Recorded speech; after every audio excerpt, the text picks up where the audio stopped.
पन्हाळगडासह मराठा साम्राज्यातील 12 गडकोटांचा जागतिक वारसा स्थळांमध्ये समावेश. शिवप्रेमींमध्ये आनंदाचं वातावरण. पालकमंत्री आणि जिल्हाधिकाऱ्यांनी पन्हाळगडावर जाऊन शिवछत्रपतींसह नरवीर बाजीप्रभू देशपांडे, शिवा काशीद यांना केलं अभिवादन. महायुती सरकार बहुमताच्या जोरावर नियम धाब्यावर बसवून काम करतंय.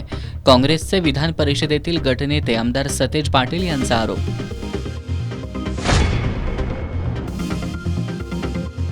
पन्हाळगडाचा जागतिक वारसा स्थळांमध्ये समावेश झाल्यानंतरही पन्हाळावासियांमधील संभ्रम कायम.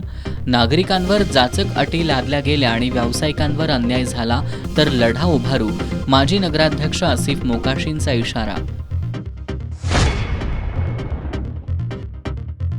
पेठवडगावमधील पैलवान गँग 1 वर्षासाठी जिल्ह्यातून हद्दपार. जिल्हा पोलीस अधीक्षकांची कारवाई.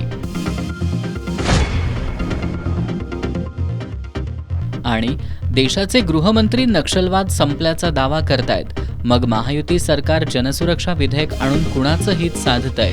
कोल्हापुरातील विविध पक्ष संघटनांच्या पदाधिकाऱ्यांचा सवाल.